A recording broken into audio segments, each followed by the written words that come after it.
Assalamualaikum warahmatullahi wabarakatuh. Sedulurku Kisenggoro Bumi dimanapun berada, kali ini saya akan membeberkan atau membongkar filosofi tentang keris Nogososro.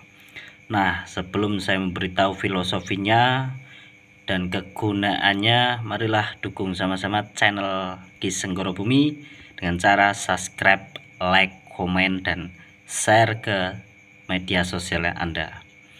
Lanjut ke topik pembicaraan tentang pusaka keris Nogososro.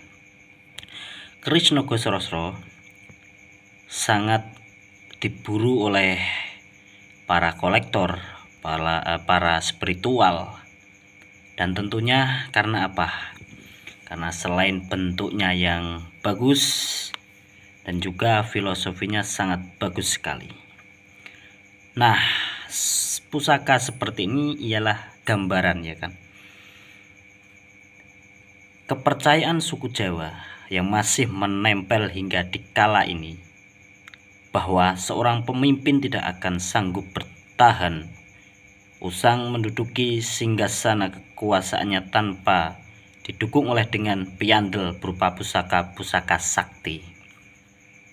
Bagi orang yang kebanyakan masyarakat Indonesia, khususnya Jawa, ya kan, hal ini dianggap lumrah. Keyakinan bahwa seorang pemimpin harus mempunyai pusaka untuk memangku jabatannya merupakan suatu keharusan bagi setiap pemimpin bila tidak ingin tahtanya cepat runtuh.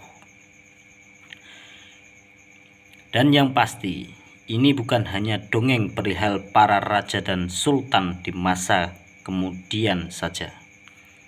Alasannya ialah para pemimpin dan elit politik kini pun masih banyak yang mempercayai kekuatan atau tuah dari pusaka-pusaka sakti seperti keris Nogososro ini, dengan banyak sekali bentuk dan jenisnya, dan masih banyak lagi tentunya jenis yang dicari oleh para pemimpinnya. Tapi memang tidak sanggup dipungkiri bahwa hanya orang-orang keturunan Jawa yang sanggup memimpin negeri ini dalam waktu yang lama. Di kalangan penganut spiritual kejawen, ada sebuah kepercayaan bahwa pusaka tersakti yang sanggup membantu melanggengkan kekuasaan setingkat pemimpin negara atau presiden ialah keris Nogososro. Dari sini bisa disimpulkan ya, bahwa pusaka ini dipegang atau dicari para pemimpin untuk mempertahankan tahtanya, ya kan. Namun ini hanya filosofi, karena gambaran filosofi seperti ini, keris seperti ini adalah doa kita, ya kan, doa tujuan kita.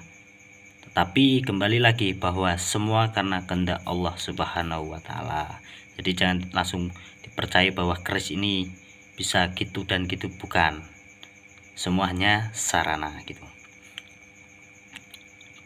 Keris pusaka yang dianggap sebagai rajanya pusaka tersebut digambarkan sanggup menaklukkan jagat khayangan bila beliau mengamuk. Filosofinya seperti itu.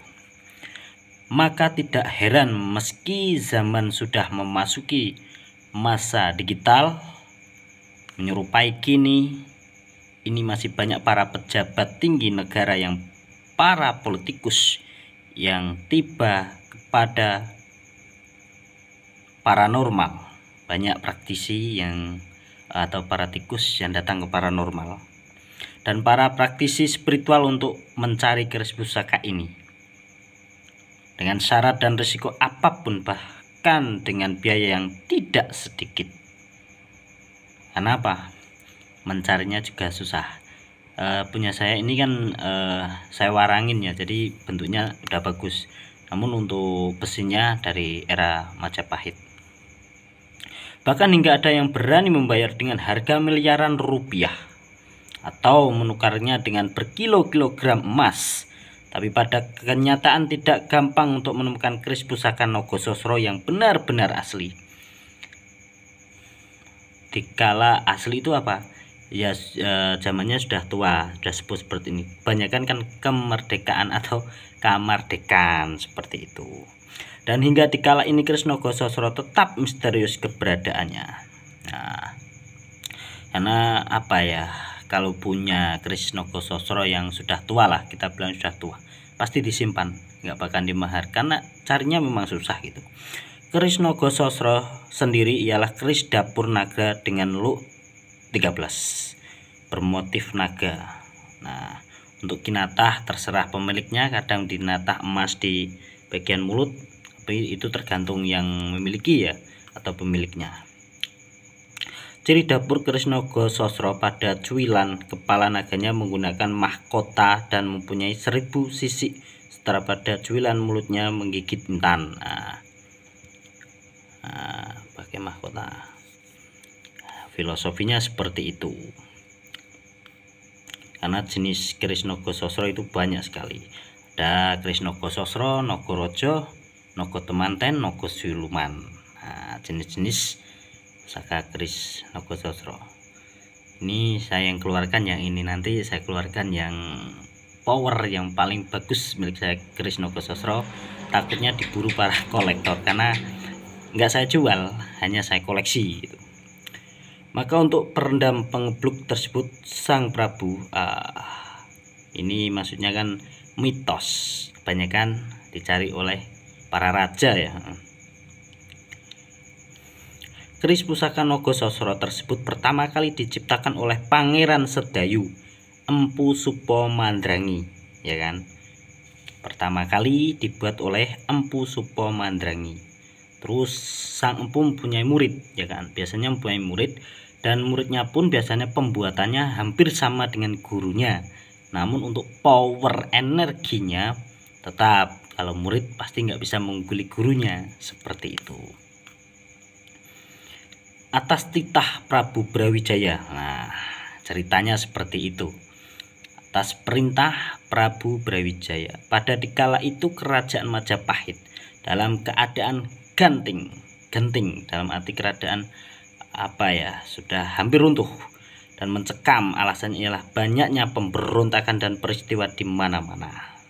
Nah, dan kali ini keris ini pada era Majapahit, bisa dilihat di besinya, karena ini saya warangin jadi pambornya begitu elok dan indah sekali. Nah, maka untuk merendam pagebluk tersebut Sang Prabu Brawijaya menitahkan kepada Pangeran Sedayu atau Empu Supomandrangi untuk membakar sebilah keris pusaka yang bermotif naga dengan 1000 sisik, yang mengandung makna bahwa pusaka tersebut ialah sebagai perlambangan kekuatan untuk menolak dan membentengi kerajaan dari 1000 peristiwa dan masalah. Itulah filosofinya. Dengan keterampilan dan kesaktian Pangeran Sedayu Empu Supomandrangi, maka terciptalah sebilah keris pusaka yang dinamakan Nogososro. Sedangkan intan yang ditanamkan pada lisan naga tersebut dimaksudkan untuk meredam keganasan dari tuah keris tersebut. Untuk apa ya? Meredam kekuatannya. Jadi kekuatannya bisa digunakan kepada pemiliknya saja gitu. Sesuai makna filosofinya bahwa intan ialah sebuah kerikil mulia yang indah, maka diperlukan segala sesuatu yang buruk atau negatif dari keris pusaka Nogososro tersebut akan sanggup diredam dengan keindahan dan kemuliaan. Nogososro berarti naga 1000. Jadi keris Nogososro ialah keris bermotif naga dengan gesekan 1000 sisik yang mempunyai yoni atau khodam 1000 naga. Maka tidak heran kalau keris ini disebut sebagai rajanya pusaka. Nah, itulah adalah cerita filosofi gambaran keris naga sasra atau Nogososro yang kali ini masih ya, dalam waktu yang sudah modern ini atau zaman modern ini, keris Nogososro masih sekali diburu oleh para kolektor spiritual atau paranormal ya, karena filosofinya Keris ini dicari, yang memilikinya tentu akan berjiwa ksatria atau raja ya tentunya. Namun itu hanya filosofi. Saya juga hanya pengagum warisan budaya leluhur. Jadi saya koleksi, hanya kagum dengan koleksi leluhur dan mencintai warisan leluhur tentunya, untuk tuah kegunaan khodam Allahu alam. Semoga Allah Subhanahu wa taala. Cukup sekian pembelajaran atau pembeberan filosofi keris Nogososro. Jangan lupa tetap dukung terus channel Ki Senggoro Bumi dengan cara subscribe, like, komen, dan share tentunya. Bagikan ke sosmed kalian supaya channel ini makin berkembang dan saya semangat memberi edukasi, pengalaman, misteri, dan lain sebagainya. Salam pengorok untuk kalian semua. Assalamualaikum warahmatullahi wabarakatuh.